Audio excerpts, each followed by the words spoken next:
A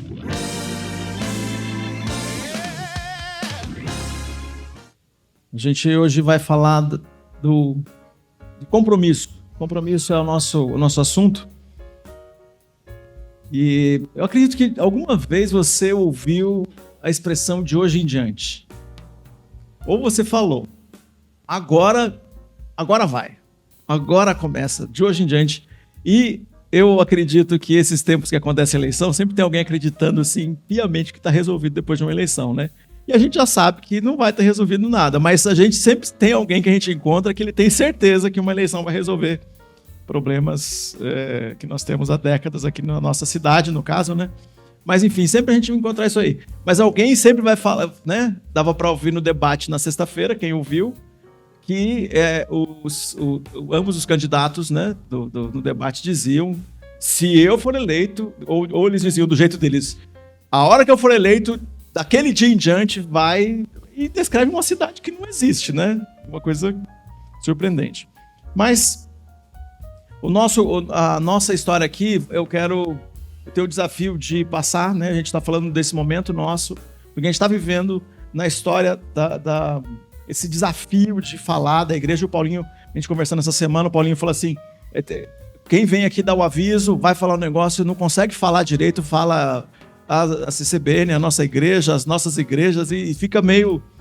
Vai ficar assim durante um tempo, a gente, né, vai descobrir qual é a melhor forma da gente comunicar, a gente vai descobrir ainda, mas a gente tem esse desafio, e para a gente não ficar falando só disso, eu tenho o desafio de fazer com que o que a gente vai conversar hoje tenha aplicação direta para a vida da gente, e claro, no final, trazer tudo isso para a gente fazer algo que tenha a ver com a nossa comunidade de fé. Então a melhor forma de eu expressar que eu estou encontrando aqui é falar da nossa comunidade de fé sem ficar dando o nome da igreja enquanto a gente, né, lida com isso. Mas para falar de hoje em diante, a gente fala de coisas, de gente que deu certo e gente que não deu certo, de histórias boas para contar e histórias, nessas histórias boas para contar, às vezes tem uns exemplos ruins aí que a gente encontra no meio. Eu vou contar a história de um menino hebreu, que eu tenho certeza que você já ouviu, já leu, já mencionou, usou ele como exemplo, em algum momento você falou dele. Esse menino hebreu se chama José, ele viveu 1850 anos antes de Cristo, mais ou menos isso. Então dá, né, quase 4.000 anos atrás, em termos históricos, é quase, você fala assim mesmo. Se fosse o nosso tempo, né, em 150 anos de diferença, dá para viver 2 gerações bem vividas, né? Talvez até mais. Mas quando a gente coloca isso, né, em termos históricos, esse jovem hebreu, que era o filho de Jacó, e ele era, naquele momento ali, ele era o filho mais amado entre os outros irmãos. E porque ele era o mais amado entre os outros irmãos, ele criou um montão de coisa difícil ali para viver. Então tinha uma história de ciúme. Essa história a gente vai encontrar em Gênesis, você pode ficar aberto aí. Não é o texto que eu vou ler um texto depois, mas eu vou eventualmente mencionar alguns versículos aqui. Você pode ficar com o texto aberto aí no capítulo 38, 39, vai ser por aí. Vou mencionar, talvez eu leia um ou outro versículo aqui, mas importante considerar então a vida de José e a história que ele viveu. Então José, ele era o queridão, né, lá da casa dele, o queridinho do papai. Eu falo com menosprezo, né? Você sabe quando fala isso, tem um montão de coisa na psicanálise, né, Rubinho? Quando você fala o queridinho do papai, você já tá inferindo que tem um queridinho e você não era. Né? Você já se joga na parada aqui, que qualquer um que faz uma análise da direto já fala, tem um recalque de não ter sido querido, de não ser o queridão, né? Então essa é uma coisa. Então a gente se divide nisso no final das contas, né? Os filhos mais queridos e os não tão assim, né? O pai vai falar assim, não, eu amo igual todo mundo, né? A mãe vai falar isso, mas é só a gente que é filho que sabe...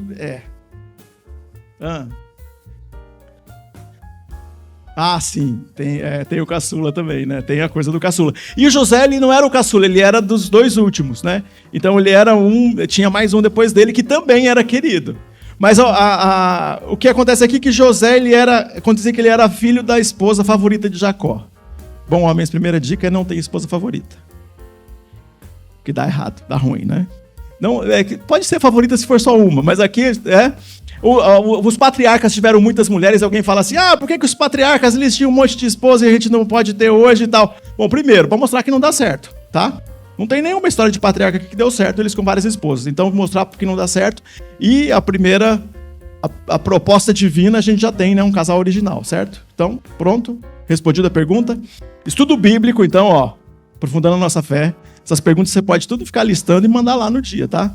Mandar lá no dia, sempre tem alguém facilitando, e um de nós pastores no grupo lá, que a gente, as perguntas que podem ser mais difíceis, mais desafiadoras, a gente pode dizer que a gente responde na semana seguinte, que a gente vai procurar no Google. Brincadeira, mas também pode acontecer isso, viu, gente? E José, então, ele foi designado na família dele como relator, ou X9. Ele era um X9, um tremendo X9 dos irmãos, porque ele era preferido, os irmãos já não gostavam dele porque ele era preferido, o pai já colocou ele para fazer dar uma de detetive pesquisador da vida dos outros, e aí já tinha dado errado uma vez, e aí de novo aconteceu a mesma coisa. O pai falou assim, vai lá ver onde que eles estão fazendo. Eles estão fazendo alguma coisa, vai lá ver como é que eles estão e volta aqui e me conta. E quando ele estava indo, os irmãos tiveram uma super ideia. Super ideia. Vão matar ele. E você achava, né, que os seus irmãos eram ruins com você. Né? Olha só. E aí ele foi chegando. Quando ele foi chegando, Rúben deu uma ideia. Melhor não. Vamos jogar ele num buraco. Jogar ele num poço seco. Jogar ele num poço seco. E Rúben tinha a ideia, né, o texto conta isso, que Rúben tinha a ideia de salvar ele depois. Que quando todo mundo tivesse extraído, ele ia pegar o menino, salvar e entregar ele em segurança para o pai. Rúben era o mais velho. Mas aí, quando ele distraiu, não sei o que aconteceu, aconteceu uma outra coisa que veio depois. Mas você imagina só os gritos desse menino. Né? Aqui a gente tem o Bernardo, tem outros meninos aqui. Mas tenta pegar o Bernardo e jogar ele num posto para ver se ele não grita. Se ele não briga. Só que eram maioria, eram uns 10, né? Eram 10 para pegar, eles conseguiram pegar. Mas imagina só, ele ficou quieto, ele gritou, chorou, esperneou, xingou os irmãos. No caso, a mãe dele era favorita, então xingou os irmãos daqueles nomes lá. Gente, não pensa que é bonito uma coisa só porque está na Bíblia. É feio, é muito feio, é terrível. Aqui tem desejo de morte. Se tem desejo de morte, você acha que não tem palavrão? A nossa construção, às vezes, foge da realidade. Constrói uma realidade paralela que não. E aqui, a linha aqui, traz esse negócio aqui. Você vai morrer. Alguém te pega para te matar. E vai jogar você naquele buraco. Sequestra você. Se tem uma hora, né, você vai pensar assim, se tem uma hora que palavrão pode ser aceito, numa hora dessa, né? E aí acontece isso. Imagina os gritos. Só que aí no meio daquele negócio lá, eles tiveram uma ideia. Vamos vender para os nossos primos. Os ismaelitas são primos dos hebreus. Daqueles hebreus ali, daquela família. Os ismaelitas eram meio primo distante ali. E aí eles tiveram uma ideia de vender e venderam. Deve ter vendido mais coisa, mas venderam. O José foi vendido ali meio que no atacado, porque os ismaelitas vendiam escravos no varejo lá no Egito. E aí ele foi parar no Egito. E quando ele chega lá no Egito, nesse meio tempo aí, os irmãos inventaram uma mentira para contar para o pai. E a mentira para contar para o pai, eles pegaram a roupa dele, sujaram de sangue. Aliás, a roupa tem um significado de muita raiva que eles tinham. Sujaram a roupa de sangue e levaram para mostrar para o pai. Falaram, uma fera atacou e ele não sobreviveu. E aí, esse menino foi vendido como escravo. E olha só, eu queria que você imaginasse qual foi a vida desses 10 irmãos. 10 irmãos comprometidos com a mentira. O compromisso deles era manter essa mentira. Imagina eles andando pela casa e ouvindo de vez em quando de noite o pai chorando. Um dia junta todo mundo para fazer a festa de aniversário do Benjamim, que era o mais novo. E aí ele fala, se José estivesse aqui. E aí ele fica emocionado na hora que canta parabéns, porque ele lembra da última vez que estava todo mundo junto e José estava lá. Então você imagina que os irmãos viram o pai chorando algumas vezes. E sabiam, porque estava chorando, e sabiam que ele chorava, mas não era bem aquilo que tinha acontecido. Então eles tinham um compromisso com a mentira. Imagina aqui comigo, se você tivesse a chance, se nós aqui tivéssemos a chance, de voltar lá para conversar com esses meninos, que são os 10 ali que estão... Não sei os 10 não, vamos descontar Rubem. Os, né, Judá, Simeão, Levi. A gente está ali, Sacar, Zebulon. A gente está ali, sentado na fogueira ali. E a gente tem a chance de conversar com eles sobre o que eles vão fazer. E aí a gente pode perguntar para eles. Essa história inteira está em Gênesis capítulo 38 e 39. A gente pode perguntar para eles. Vocês têm certeza que é essa a história que eles querem contar? Você tem certeza que vai ter um dia, daqui a 3.830, deixa eu fazer a conta, né? Anos, que vai ter um grupo junto e vão estar contando a história de vocês desse jeito? Você tem certeza que essa é a história que vocês querem que conte de vocês? Que fala assim, né? Levi tinha 20 e poucos anos. Simeão tinha 20 e poucos anos. Quando tomado de inveja pelo irmão, porque o pai gostava mais daquele outro, perdeu a cabeça e, muito enciumado, resolveu vender o irmão como escravo. Você quer que conte essa história de você? Essa história que você... Já pensou se a gente tivesse a chance de falar com eles? E será que essa história... Tem aquelas histórias que a gente não conta da gente, né? Mas essa história dá pra contar essa história? Assim, eu tinha 20 e poucos anos, eu morria de inveja do meu irmão. Meu irmão tinha 17 anos. Eu tava com muita inveja dele. Mas inveja a ponto de matar. Muito mesmo. E eu acabei sequestrando ele e vendendo ele como escravo. É uma história que não dá pra contar, né? Alguém pode falar da gente, mas a gente contar essa história tranquila não tem como. Então, se eles tivessem a chance de olhar para o futuro e pensar nisso, e aí considerar que história a gente conta, e a gente tem compromisso com esse futuro, com o presente, e eles ali não estavam comprometidos agora por uma mentira. E uma mentira que tem a ver com o ciúme. Agora eu queria passar pelo Rubem. Né, o texto fala que Rubem deu a ideia de não matar. Mas ele não estava na hora que o irmão foi vendido. E em sinal de luto, né, naquele tempo lá, eles rasgavam as vestes. O texto fala que na hora que Rubem chegou e o irmão dele foi vendido, ele rasgou as vestes. Em sinal de luto, de tristeza profunda, que o irmão dele foi vendido. Só que o Rubem também teve que manter a mentira, mesmo sendo contra. Gente, eu não sei qual decisão que você vai tomar nos próximos dias. Decisão que você vai tomar hoje. Decisão que você está tomando sobre esse momento. Mas eu queria que você lembrasse de uma coisa. Sempre tem um Rubem. Sempre tem. Quando está todo mundo junto num bar pensando em fazer besteira, tem um Rubem. Quando está todo mundo numa família decidindo por uma coisa ruim, por um negócio ruim, um negócio mal feito, tem um Rubem.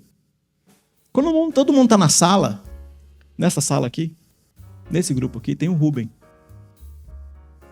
Pode estar todo mundo pensando uma coisa, e se essa coisa não for, melhor, tem uma pessoa, pelo menos aqui, que representa o que o Rubem diria. Gente, vamos pensar melhor.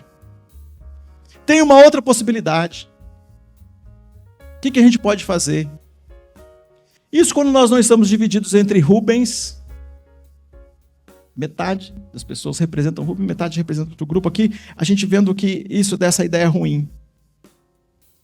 Sempre tem alguém no grupo que olha para o futuro, que olha para o momento, que pensa, pode ser diferente. Pode ter outra solução, pode ter outro caminho. Não precisa ser isso, não precisa ser a pior escolha. Não precisa fazer essa loucura. Então tem alguém que está perto de você, que pensa mais do que imediatamente, que mais do que foge da inclinação comum que todo mundo olha. Escute o Rubem. Escute o Rubem. E agora continua a história.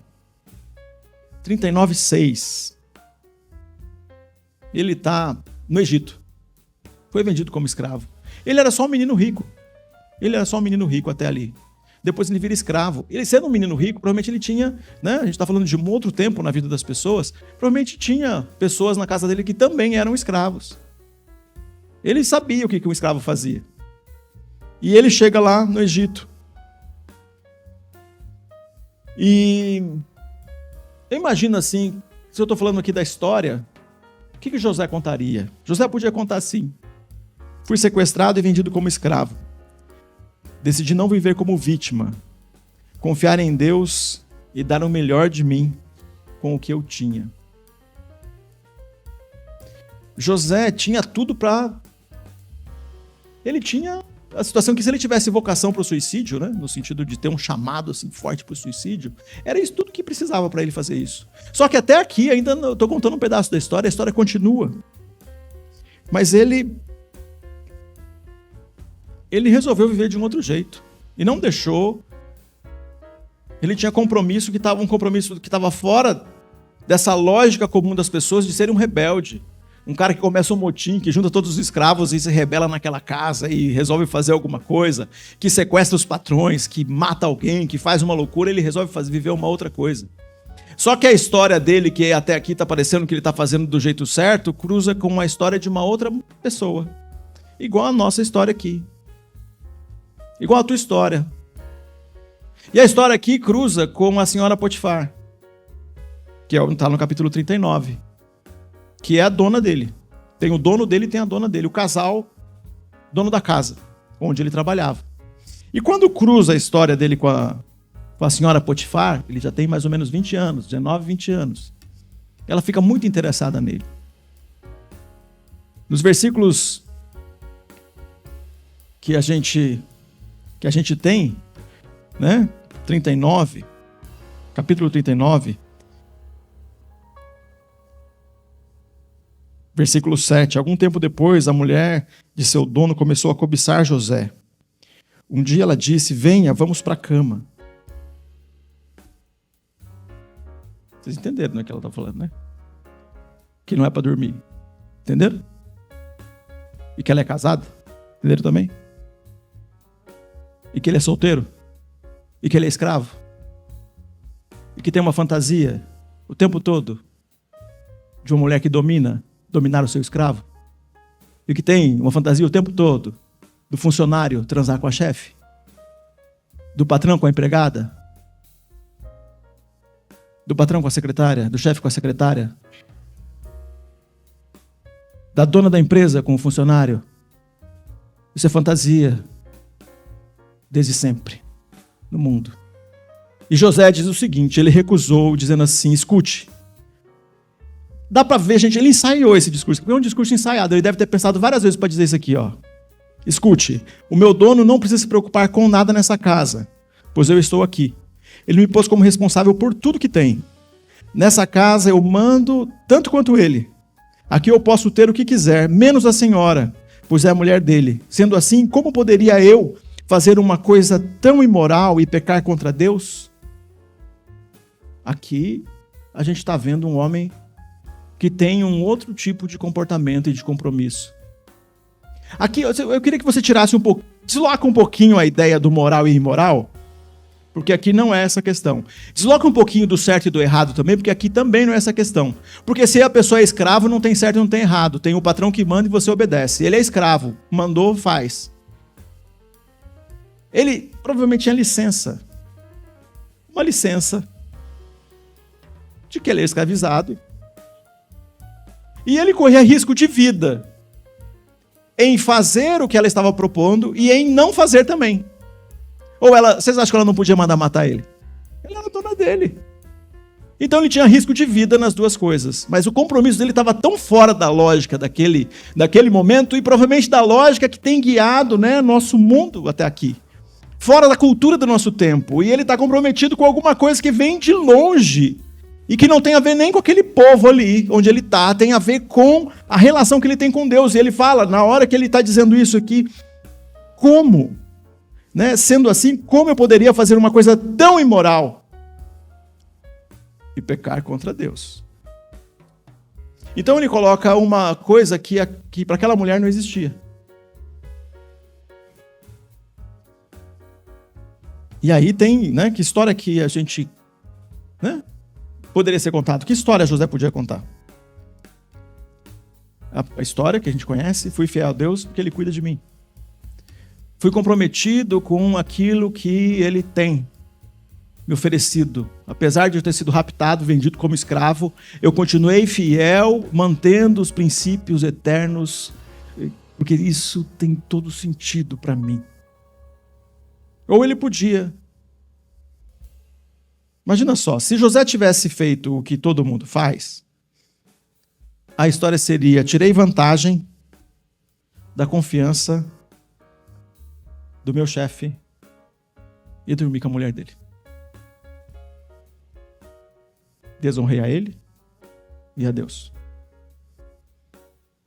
A história que mais repete é essa que eu acabei de falar. Porque nós temos um montão de gente que está comprometido com o seu desejo. Comprometido com aquilo que tem vontade e não comprometido com o que é certo. Comprometido com as suas vísceras. Comprometido com comer mais. Comprometido com transar mais. Comprometido com a ideia desse tempo, com ter mais. Com se apossar do que não é seu. Comprometido com essas coisas que estão fora do que a gente diria que são valores eternos que Deus está propondo para nós. Essa história está aqui. A gente pode falar de José, aliás, agora uma coisa para provocar vocês. Para a gente aprofundar a nossa fé, a gente pode falar de José, porque José ele é bastante exemplo aqui nesse lugar aqui, nessa parte da história, e aí tem muitas coisas ruins de José no começo da vida dele e depois quando ele é governador também. Aí agora, né? Lancei curiosidade, não foi? Pois é, aprofundando a nossa fé. Você vai descobrir o que José faz de errado, então, que eu não sei.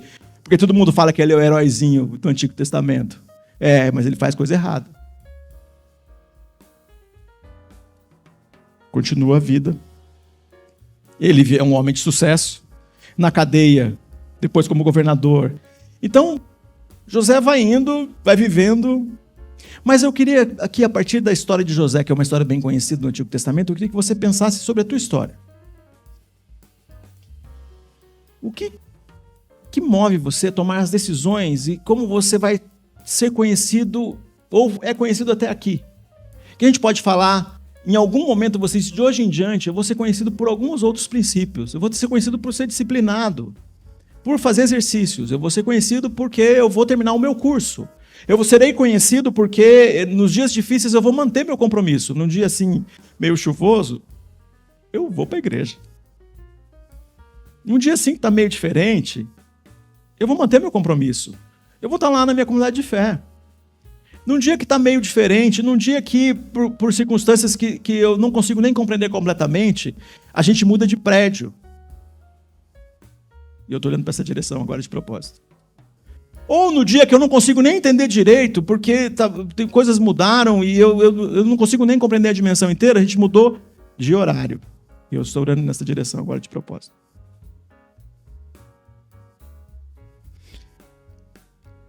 Quais são as coisas que estão movendo o meu compromisso, que fazem eu entender? Tem coisas que são maiores, que são... Eu quero esse compromisso que eu tenho de honrar a Deus, que pode considerar que tem algumas circunstâncias que não estão completamente a meu favor, mas eu vou honrar a Deus. Eu vou honrá-lo nessa escolha para viver a minha comunidade de fé. Eu vou honrá-lo nessa escolha, nessa decisão de ver um compromisso com Ele. Eu vou honrá-lo nessa decisão dos dias difíceis, que eu coloquei na comunidade de fé, mas a gente pode falar honrá-lo nos dias difíceis, nos nossos casamentos. E só acho que casamento é bom mesmo aquele que está casado há uns 3 meses, 6 meses, que até ali ainda, né, tá tudo rodando bem. Mas depois que você vive mais tempo, você vai ver que tem que manter o compromisso, a aliança do casamento nos dias difíceis. Nos dias que a gente não está conseguindo nem conversar, a gente não consegue nem se olhar. No dia que cada decisão parece que é tomada, que é feita em oposto. No dia que isso é feito com os filhos, né? Porque daí não é só o casal. Aí está o casal de um lado e todos os filhos do outro. Porque você decide uma coisa e os filhos querem o oposto. Você fala o oposto, o oposto, o oposto. Aí tem uma oposição tão grande que você mantém a decisão de honrar a Deus com seus compromissos.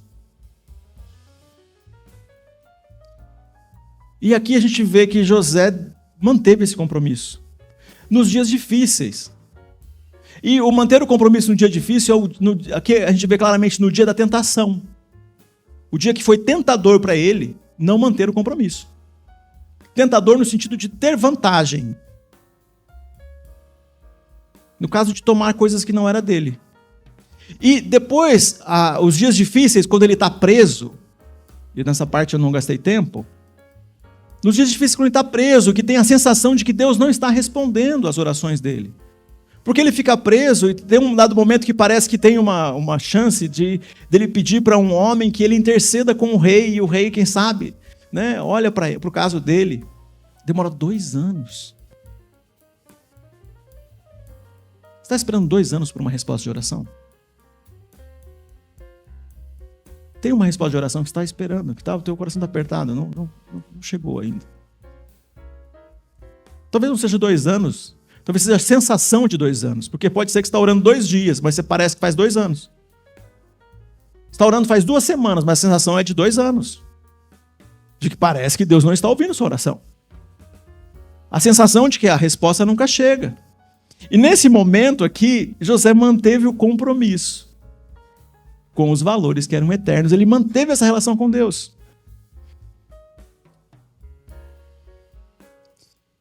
Ele podia ter a decisão de ir por outro caminho, né? E agora é interessante pensar que os irmãos, né, foram por esse outro caminho, e aí o texto todo vai conduzindo de um jeito. É uma novela, né? Aliás, já foi feita uma novela disso. Ele chega a encontrar os irmãos novamente. E nesse encontro com os irmãos, então, ele continuava sendo dirigido por esse compromisso de honrar a Deus com as melhores decisões, de reconhecer quem Deus era. Ele manteve esse compromisso. Então era um compromisso de 17 anos e 20 anos depois ele estava fazendo a mesma coisa. Então chega ele já, na vida, um homem maduro. Quando as coisas chegam para acontecer, ele encontra os irmãos já não reconhecem ele. E, gente, sempre vai ter alguma coisa do teu passado que vai visitar o teu presente. E aquilo do passado que visita o presente, que faz você pensar, por que eu fiz isso? Só que também tem um passado que visita o presente, e você vai dizer assim, ainda bem que eu fiz isso.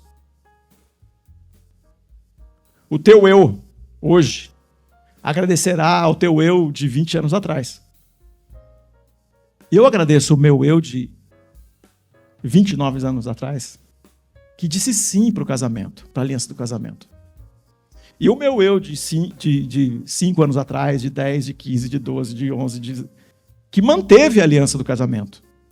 Eu olho para trás e falo, tenho que celebrar, eu ganhei com isso. Então eu tenho orgulho daquela decisão. Experimento o resultado dessa decisão. Do compromisso que eu tive com Deus e com a Adriana. E o compromisso que nós dois tivemos com os nossos filhos. Essa semana eu tentei procurar aqui para ler para vocês. Um amigo meu fez aniversário.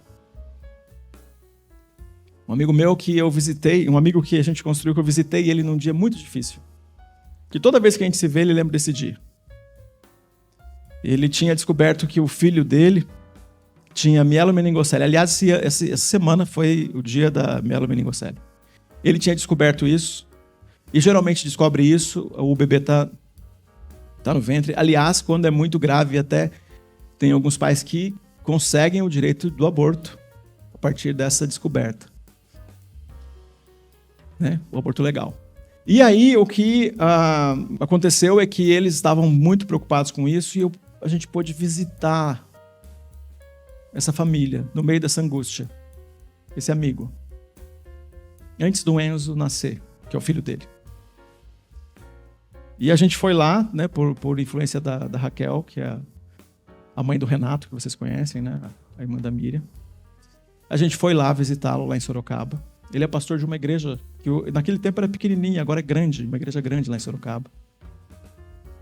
O Eduardo Alexandre, que já veio pregar aqui, ele tem, né, não sei como é que a gente fala, se teve ou tem, mas ele não tem os efeitos, porque ele, né, Deus agiu poderosamente e ele teve mielomeningocele. E aí nós fomos visitar o Caio e a gente orou por ele naquele momento difícil. Toda vez que eu vejo o Caio, eu vejo ele umas 2 vezes por ano, pelo menos, ele lembra dessa história. Ele lembra daquilo. E agora o que acontece é que os meus filhos conhecem os filhos dele, os mais novos. E o Deco lá no acampamento é QG do filho mais novo dele, no acampamento. E aí ele falou que lá, ele a última vez que a gente viu, lá em casa só falam do Deco, porque o Deco tinha acabado o acampamento e o Deco tinha sido QG. E aí, quando ele fez aniversário agora essa semana, a mensagem do filho dele, falando dele. O Caio eu conheço. Muitas qualidades que eu conheço dele, coisas que aparecem porque ele é pastor.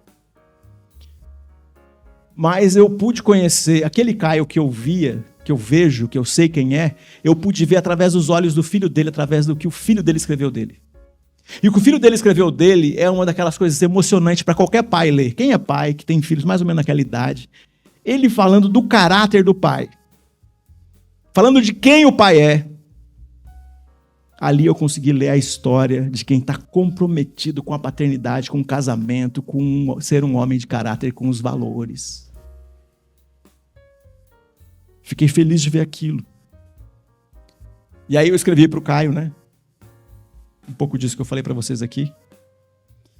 Aquela história que o Caio vai ficar até incomodado assim, meio vai ficar orgulhoso de ver, mas ele vai ficar tão, né, de jogar confete em si mesmo, que de ficar vai ter orgulho de contar, mas fica incomodado porque na hora que ele vai contar, ele vai ter que ler as palavras do filho, e o filho vendo ele. E é isso, é pensar que esses princípios foram princípios como esse que levaram um homem como José e tantos homens que talvez sejam referências para vocês, levaram esses homens a serem a referência que esse mundo está precisando. Mulheres que são a referência que esse mundo está precisando, pessoas que são referências para você. Gente que chegou o dia que falou, de hoje em diante eu não vou deixar que isso aconteça comigo. De hoje em diante isso não vai acontecer. Vê a história e fala assim, de hoje em diante não vai acontecer e não precisa acontecer comigo. Eu vejo na vida de uma pessoa, de hoje em diante coisas positivas vão acontecer, não vai acontecer mais isso. De hoje em diante coisas negativas não vão mais acontecer. De hoje em diante eu não piso em tal lugar. De hoje em diante tal coisa não acontece mais. De hoje em diante tal coisa vai começar a acontecer, vai ser frequente aqui nessa casa. De hoje em diante vai ter oração aqui. De hoje em diante a gente vai orar uns pelos outros aqui. De hoje em diante a gente vai praticar o perdão. De hoje em diante a gente vai se amar cada vez mais. De hoje em diante, o amor vai ser sentido nessa casa, vai mudar a atmosfera daqui. A gente vai ter uma experiência profunda de hoje em diante.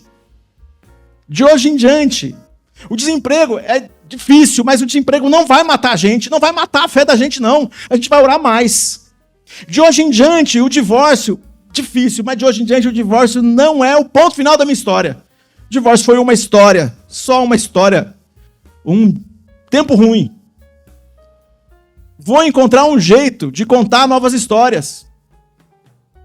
De hoje em diante, o negócio que faliu só serviu de experiência, porque eu vou continuar sendo corajoso para abrir novos negócios se for necessário. De hoje em diante, o casamento, meu casamento, nosso casamento, vai ser uma história que vale a pena ser contada. Porque, meus irmãos, não se enganem, não aceitem o engano do diabo. Se você for por esse caminho que está todo mundo indo agora, e resolver contar a história do seu casamento pelos piores dias, o teu casamento é um inferno e você vai acabar com ele amanhã. Você ouviu o que eu estou falando? Escolha contar a história do seu casamento pelos piores dias, contando o primeiro dia lá de 1992, depois o outro dia em 2001, e vai contar só os dias ruins, você não sabe nem por que você está casado. Agora comece a contar a sua história pelos dias bons e aí vai parecer um conto de fadas. Não é nem uma coisa nem outra, você precisa contar a história de verdade, a história de quem tem coragem, reconhecer que tem dia ruim, compromisso com Deus, tem perdão. Reconhecer que tem dias difíceis, onde a gente tem crise, discutir sobre dinheiro. Vamos se perdoar, vamos aprender a economizar, vamos construir junto, vamos colocar nosso dinheiro aqui para fazer as coisas acontecerem. Vamos parar de brigar por pouca coisa. Vamos construir uma história que vale a pena ser contada, porque o nosso compromisso ele é muito grande. Compromisso com Deus. Eu tenho certeza que tem histórias que você gostaria de reescrever.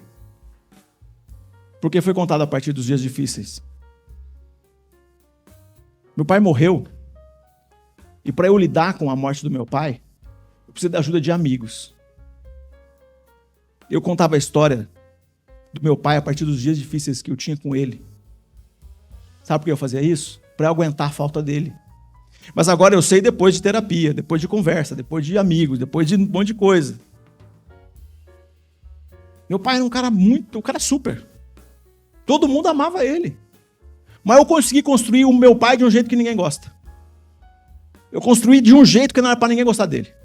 Então, quando você ouviu falando, e alguns de vocês aqui, que eram do tempo que eu estava pastoreando aqui, depois que ele faleceu, de vez em quando ouviram alguma história ruim dele. E aí eu tive um compromisso, decidi um compromisso. Chegou o dia que eu falei, de hoje em diante, toda vez que eu contar uma coisa, uma passagem ruim da vida, minha vida com meu pai, eu conto uma coisa boa ou duas. Porque na história teve mais coisas boas do que ruins. Então, acho que você tem histórias que você reescreveria. Só que nós temos a oportunidade de escrever uma coisa nova a partir de hoje. E de hoje em diante, nós temos o compromisso de colocar valores eternos.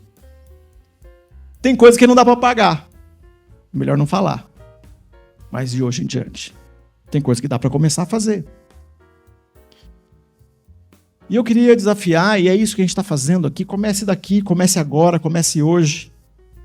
Né? Dá para pensar nas opções. O que eu quero que seja permanente? O que eu quero que não aconteça nunca mais? Permanente. Pare de acontecer. O que eu quero que seja permanente? Comece agora e não pare nunca mais. O que é para acontecer? O que vale a pena ser contado? O que você quer que seja contado sobre você? Tem um escândalo internacional que tem muita gente falando sobre isso. O nome do produtor musical, do homem que é dono de pessoas, dono de negócios. Escândalo. A gente conhece ele como P. Diddy, hoje, agora. Você deve ter ouvido sobre isso. Qual é a história desse cara? A história que está sendo contada agora. A história que ele manipulou para que fosse contada até 2, 3 anos atrás. Que ele manipulou com dinheiro, manipulou as pessoas para que fosse contado como se ele fosse um herói. O que está acontecendo agora? Então é alguém que está comprometido com a mentira e com a maldade. E o nosso compromisso aqui, em nome de Jesus, é bem outro. Bem outro. Então agora eu quero ler o texto bíblico, depois de mencionar José, para falar o desafio aqui que a gente tem em 1 Pedro, capítulo 4. Olha só. É interessante pensar para quem Pedro estava falando, porque era gente que estava fugindo, gente que estava sofrendo, era um sofrimento só. Gente que estava sendo acusada falsamente, gente que tinha sofrido toda sorte de abuso que você consegue... que você é capaz de pensar. Todo tipo de abuso que você é capaz de pensar, aconteceu com essas pessoas aqui na primeira carta de Pedro. Esse povo que tinha fugido de Roma meio que sem direito nem de pegar as suas próprias roupas. Acusado injustamente, gente que estava completamente perdido. Mas mesmo assim, Pedro apela na hora que escreve para eles, é um apelo mesmo, para eles terem um outro comportamento. E olha que coisa interessante. Ele está falando de um montão de coisas sobre sofrimento. E eu acho que você vai considerar que José tinha sofrido bastante para ele falar assim, já que sofreu agora, né? Já só sofri demais. O ano passado eu morri, esse ano eu não morro. Conhece essa música? Eu já sofri demais. Ele podia ter falado isso, porque de fato tem sofrimento aqui. E esse povo aqui também estava sofrido, mas na hora que Pedro escreve para eles, ele escreve para eles, eu vou dizer um outro negócio para vocês. Por isso quer dizer que tem coisa para trás, tá? Justificativas atrás. Assim como Cristo sofreu no corpo, vocês também devem estar prontos, como ele estava, para sofrer. Porque aquele que sofre no corpo deixa de ser dominado pelo pecado. Eles estavam passando por um sofrimento, essa perseguição que eu estou falando para vocês. O evangelho estava sendo perseguido, eles eram perseguidos por ser cristãos. Então, de agora em diante, olha o de hoje em diante aí. Vivam o resto da vida aqui na terra, de acordo com a vontade de Deus. Não se deixe dominar pelas paixões humanas, No passado, vocês já gastaram bastante tempo fazendo o que os pagãos gostam de fazer. Naquele tempo, vocês viviam na imoralidade, nos desejos carnais, nas bebedeiras, nas orgias, na embriaguez e na nojenta adoração de ídolos. E agora os pagãos ficam admirados quando vocês não se juntam com eles nessa vida louca e imoral, e por isso os insultam. Porém, eles vão ter que prestar contas a Deus, que está pronto para julgar vivos e mortos. Pois o evangelho foi anunciado também aos mortos, os quais morreram por causa do julgamento de Deus, como morrem todos os seres humanos. O evangelho foi anunciado a eles a fim de que pudessem viver a vida espiritual como Deus quer que eles vivam. Importante considerar. Não vivam como eles viviam. Não vivam como eles vivem. Não vivam como vocês viviam. De hoje em diante, não vive como... Não, essa referência aí não está boa. O que vocês viviam antes também não estava legal. E esse negócio que está misturando as duas coisas, porque aqui ele está falando com crente, tá, gente? Então para de viver desse jeito que está misturando as duas coisas e para de viver desse jeito que vocês viviam e do jeito que esse povo que está insultando vocês vivem. Uma mudança. Tem coisa que tem que parar, tem coisa que precisa começar. E olha só o que ele vai falar do que precisa começar. O fim de todas as coisas está perto. Sejam prudentes e estejam alertas para poder orar. Acima de tudo, amem sinceramente uns aos outros, pois o amor perdoa muitos pecados. Hospedem uns aos outros sem reclamar. Sejam bons administradores dos diferentes dons que receberam de Deus, que cada um use o seu próprio dom para o bem dos outros. Quem prega, pregue a palavra de Deus. Quem serve, sirva com a força que Deus dá. Façam assim para que em tudo Deus seja louvado por meio de Jesus Cristo, a quem pertencem a glória e o poder para todos sempre. Amém. Não vivam assim, não vivam daquele jeito, vivam desse jeito, que é como ele está falando aqui. E ele fala assim, só que de vez em quando dá aquele negócio, mas olha só como esse cara está vivendo e as coisas estão dando certo para ele. Olha, está funcionando. José não pensou desse jeito lá na cadeia? O que vocês acham? Que aqueles anos que ele passou na cadeia, eu fiz o certo. Por que eu fiz o certo e eu estou preso? Eu fiz o certo e está dando errado. Gente, a história não acabou. Esse momento aqui da tua vida é um flash. Se considerar um mês, um ano. A história não acabou. Então, quando a gente está olhando aqui, falou assim, ele está considerando o que José viveu, mas considerando o que eles estavam vivendo, falou assim, agora vocês vão, dá para viver diferente. E olha que é interessante pensar que eles estavam recebendo essa carta aqui e muitos deles não tinham mais casa. E ele está falando, sejam hospitaleiros, e o cara deve estar lendo aqui, falou, mas que casa? Hospitaleiro como embaixo de uma árvore? Porque era o que estava acontecendo. Hospitaleiro como? Dentro de uma barraca que só cabe 3 pessoas? Pois é, esse era o flash. Ele não imaginava que Deus ia dar uma casa, ia dar um lugar. Vivam o amor, usem os dons que Deus está dando para vocês, representem o amor, sejam uma representação viva do amor. Vocês antes viviam um padrão diferente, que um usava o outro, agora vocês cuidam um do outro, vocês servem uns aos outros. Essa é a comunidade de fé, vocês vão se juntar aqui, vocês vão se cuidar, vocês vão cuidar um do outro, sendo bons administradores do que Deus tem dado para vocês, cuidando de 100% do que você tem. Aí voltando para aquilo que o Rubinho falou semana passada. Administrando bem tudo que Deus tem dado para vocês. Fazendo multiplicar na comunidade da fé. Contribuindo com recurso financeiro. Mas contribuindo também com o dom. Sabe ser hospitaleiro? Seja. Sabe servir, sabe proclamar, sabe ensinar? Faça. Faça isso. São princípios eternos para serem aplicados no dia a dia da vida lá em casa. Percebam que eu falei disso. São princípios eternos para serem aplicados lá no seu dia a dia, por onde você anda no seu trabalho. Para você lidar com toda a influência que chega e ser um discernidor das influências que estão chegando. E para você aplicar como bom dispenseiro, né, da graça de Deus, que é aqui que está esse texto aqui, eu estou lendo na NTLH, não diz isso, mas sendo um bom dispenseiro da graça de Deus, a graça de Deus que é apresentada para você. Alguns de vocês receberam, sendo um bom dispenseiro, receberam a graça de Deus. São ensinadores. Tem gente que vive de ser ensinador, é professor. São ensinadores. Deus sendo, né, abençoado de um jeito que você pode ser um bom ensinador. Seja um bom dispenseiro da graça que Deus te deu, porque tem gente que quer aprender e você sabe ensinar. Olha só, e nós estamos na mesma comunidade de fé.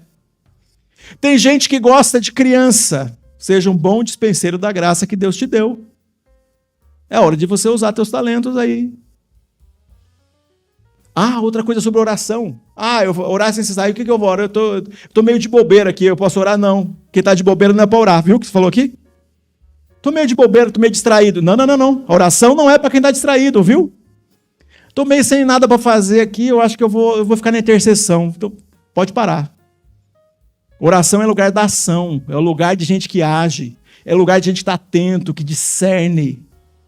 Aqui está dizendo exatamente isso. Quando fala sobre oração, cadê o versículo? Quero dar esta ênfase aqui, porque eu vou falar sobre oração aqui. O evangelho foi anunciado aos mortos. O fim de todas as coisas está perto. Sejam prudentes e estejam alertas para poder orar. Estou meio distraído aqui. Gente distraída está orando errado.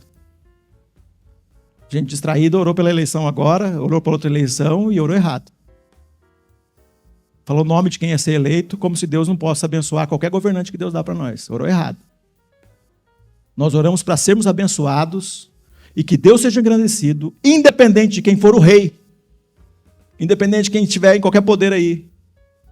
A gente não tem medo disso, a gente continua sendo fiel ao rei, os nossos princípios são eternos e a gente não depende disso para continuar adorando e seguindo o Rei dos Reis.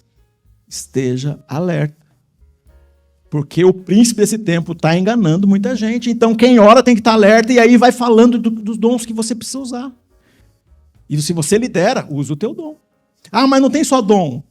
O Rafa aqui, ele usou o dom? Eu acho que o Rafa, entre as pessoas que eu conheço, que são músicos, ele usou o dom dele. Mas tem gente que é só músico. O que é só músico? Músico, talento, assim, ele aprendeu. Uma pessoa talentosa é uma coisa, gente que tem dom é outra coisa. E eu queria que você considerasse isso. Qual é seu dom e qual é seu talento? Mas em qualquer uma coisa, falar assim, eu não sei se é dom ou se é talento, mas o que eu tenho está aí, ó, para ser usado. Meu compromisso. De hoje em diante, eu tenho uma aliança com Deus Todo-Poderoso, e nessa aliança que eu tenho com Ele, eu vou colocar a serviço do Rei os meus talentos, os meus dons e tudo que Ele tem me dado. Ele me deu os livros, Ele me deu conhecimento, Ele me deu oportunidade. Então, de hoje em diante, nosso desafio aqui, a gente está construindo, está no desafio de construir, de passar para uma nova fase aqui, como igreja, como comunidade de fé. E nesse desafio de viver comunidade de fé, de viver uma igreja leve. Só que para ser uma igreja leve, ela não pode ser pesada para alguns e leve para o resto. Vocês entenderam, né? Porque a gente pode pagar a igreja, ela vai ser pesada para metade, a outra metade.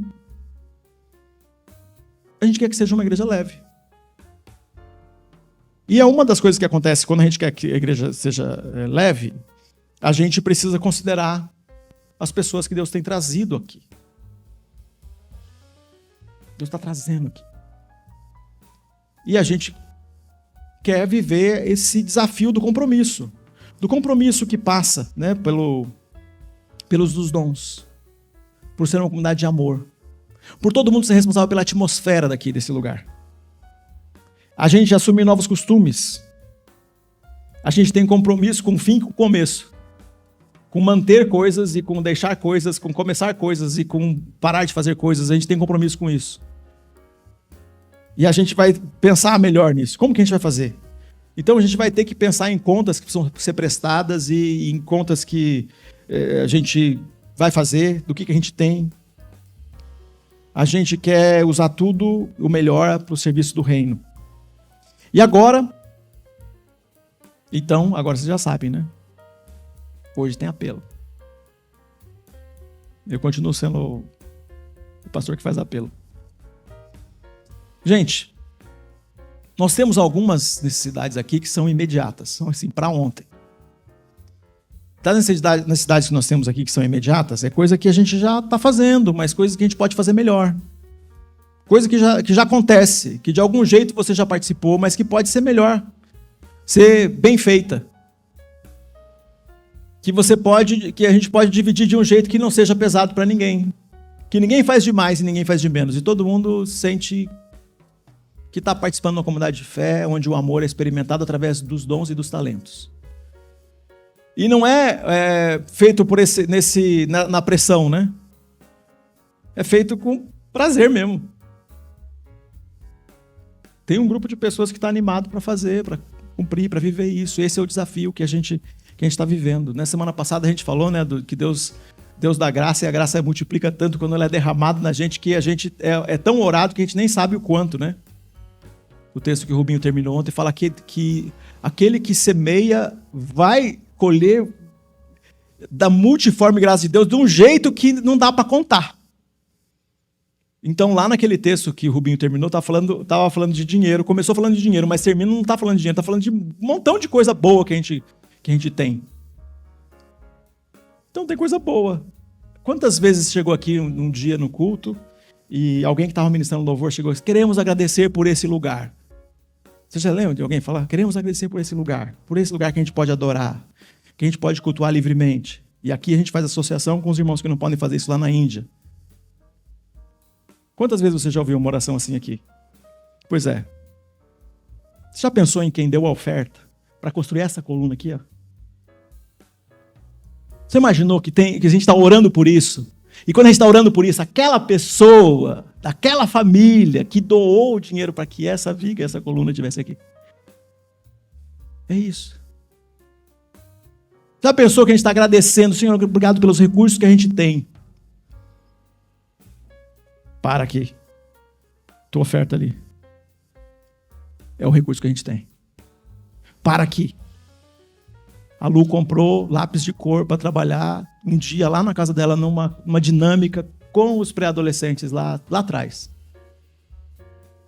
E pediu o reembolso dos lápis de cor, da folha de sulfite, das coisas. E aí as crianças lá em volta, vamos agradecer pelo dia e tal. A gente quer agradecer pelo cachorro quente e porque a gente tem essas coisas para a gente fazer atividade aqui hoje. Para quem que eles estão orando? Para Deus. Quem eles estão abençoando? Você que deu a oferta. É tanta oração e tanta bênção quando você está comprometido que você experimenta um transbordar. Experimenta um transbordar. Sejam hospitaleiros, ofereça a casa de vocês. Lembrei da Lu porque eu me lembro, né, dos meus meninos, meu menino, pelo menos o Deco, indo lá. Ofereçam a casa de vocês para que as coisas aconteçam. A porta está aberta. E alguns de vocês, eu conheço a casa de vocês, é porque um dia teve grupo lá. Não foi porque você me chamou, assim, falou, vai lá tomar um café. Não foi isso, teve um grupo lá a primeira vez. Eu fui lá. Estou aberto, estou sendo hospitaleiro, estou oferecendo o que eu tenho. E agora eu quero convidar vocês para esse compromisso básico que nós temos aqui. A gente vai juntar as nossas estratégias de oração a partir dessa semana. Então a gente tem um plantão de oração na nossa igreja. O plantão de oração agora é de todo mundo. Aí vocês vão entender como é que funciona o plantão de oração. A gente vai explicar no outro momento por causa do horário. Mas a gente tem plantão de oração. Eu quero fazer parte desse negócio de oração aí. Então você vai escrever ali, formulário ali, ó. Você vai dar o seu nome, seu WhatsApp. E aí você vai colocar e alguém uma hora te chama para falar, você deu um nome lá aquele dia, a gente está montando uma estratégia aqui, eu queria que você estivesse comprometido. Então, na hora que você mirar ali naquele QR Code, você vai entrar no formulário e você pode marcar, né, no seu formulário lá, o qual você pode participar. Mas olha só, eu queria que você soubesse. Se o teu compromisso é com a oração, eu vou chamar as pessoas aqui, que eu vou chamar não quer dizer que é líder, tá? É só para representar. Tá bom? Então vai aqui. Se você acha assim, eu podia, né, oração, você fala assim, se eu estiver na oração, não estou em mais nada. Também não... Gente, para com isso aí, gente. Né? Aí você está distraído. Melhor você não pôr o nome aí na oração, que você está distraído, você não entendeu. Então eu quero chamar a Cleide aqui. A Cleide vai representar a nossa estratégia de oração, que a gente chama de ministério de intercessão, e a gente vai pensar numa equipe. Como é que a gente vai fazer? A gente vai pensar junto. Então Cleide fica aqui na frente. Assim, você fala, eu coloquei meu nome lá, mas eu vou colocar meu nome para entender direito qual é a estratégia. Mas eu quero falar com a Cleide, porque eu não sei esse negócio de dar QR Code aí, não sei como é que faz. Não, eu quero dar meu nome direto. Aí você vai falar com a Cleide. Eu quero chamar a Thaís aqui, porque a Thaís vai representar o Ministério Infantil. Aí você vai falar com a Thaís vai dar um jeito da Dalva ficar sabendo quem você... A Dalva, semana passada, veio aqui, ó. Na semana passada, ela veio aqui falando que ela precisa de apoio. Tem coisa que ela está precisando agora. Não é para depois, é para agora. Mas ela já disse que no final vai precisar de gente para dar aula também. Quer dizer que ela tem 2 processos que vão acontecer. Então, você que quer trabalhar no Ministério Infantil, ela falou, eu posso dar apoio, eu não sei dar aula, mas eu posso, uma vez cada 3 semanas, ir lá e ajudar para que as crianças, né, saiam ali fora, saiam tranquilo, as crianças vão no banheiro, eu fico de olho, posso fazer isso. Gente, isso aí qualquer um pode fazer, pelo amor de Deus. Vai falar que, eu não consigo. Consegue. Eu cheguei para a idade, não vai dar. Não dá, sou muito novo também. Essas desculpas já não deu. Tá? Então, tem que ser criativo para achar uma desculpa para não dar para você fazer alguma coisa nessa área do Ministério Infantil, tá? Uma coisa. Agora eu quero chamar aqui o Paulinho. Não, Paulinho não. O Babi. Babi vai representar o Ministério de Celebração. É o Paulinho que é o líder, tá? Mas como eu estou fazendo aqui, eu não quero que você ache que quem está aqui na frente representa como líder. Mas é gente que está na equipe, que faz parte do negócio, tá? Então você vai falar para a Babi, eu sou músico. E, gente, a gente surpreende. Sempre quando fala que tem gente, os músicos, e tem gente que é músico que a gente nem sabe. Né? O Paulinho falou lá no grupo, nossa, a Nana toca flauta transversal. Gente, a Nana é multi-instrumentista, que coisa, né? E ela é discreta. Pois é. Então, a gente vai ficar surpreso de gente que é músico aqui e a gente não está usando, né, seu talento, não está aqui, o seu dom não está aqui, você vai falar com a Babi. E no próximo momento aí, quando o Paulinho chamar a turma de novo para conversar, vamos, né, descobrir, eu sou músico, mas eu tô meio... Eu sei umas coisas, mas eu sempre toquei sozinho. Chegou a hora de enturmar, então, né? Vamos enturmar. Eu quero chamar também aqui, agora eu quero chamar 2 ministérios que não existem, formalizados assim, mas a gente tem que começar. E como tem que começar, eu quero chamar um cara aqui para representar, vai ser uma surpresa. Fernando, eu quero que você venha aqui para representar, você mesmo, para representar o ministério que vai começar de jovens aqui. Eu quero chamar você. Então, não sei nem se ele vai ser voluntário, mas é que você vai dar o nome para ele, depois ele vai dar o nome para mim, não sei nem, porque ele tem 2 filhos que estão na faixa etária. E aí eu acho que é importante aí. Então você vai dar o nome para ele e a gente vai conversar, porque a gente vai ter que conversar com os pais, vai ter que conversar com todo mundo, vai ter que montar uma equipe. E eu tô aqui, né, falei na equipe lá na semana, vamos fazer aqui pela fé, vou marcar dia 9. Dia 9, a gente vai ter alguma coisa aqui, dia 9. Não sei o quê. Nós vamos juntar, né? Cada um traz umas 3 salsichas, uns 2 pão e nós vamos, né? Dos jovens, isso. 14 mais, tá? 14 mais é... Agora tem pré-adolescentes também, que é um desafio dos grandes aqui. Eu quero chamar a Bárbara para representar os pré-adolescentes aqui. Não sei nem se ela vai fazer parte da equipe, mas ela vem aqui só para... A gente vai ter que começar alguma coisa, tem que começar alguma coisa dos pré-adolescentes, porque é uma conexão natural. Se a gente tem um Ministério Infantil funcionando, a gente já sabe que funciona e as coisas estão acontecendo, a gente tem uma coisa que é quase que natural. Os pré-adolescentes, eles já vêm enturmados de lá. Se a gente não tem um processo natural para que eles tenham expectativa para chegar nos 14 mais, eles já chegam desmobilizados. A gente tem esse desafio de fazer com que o grupo seja grande. E tem uma visão do Deco que eu tenho que compartilhar com vocês. Que eu falei para a Simone ali agora há pouco, ali junto com o Bernardo, que um dia vai ter um ônibus saindo daqui, de jovens indo para o acampamento. É uma visão dele, que ele compartilhou lá atrás. Então, gente, a gente se juntando, a visão é de todos nós agora, né? Então é isso, ele lembra disso aí sempre. Então ele não está aqui agora, mas ele ora por isso. E aí, eu não sei se vai ser ele que vai liderar, quem é que vai, mas ele vai estar no grupo, que é certeza, né?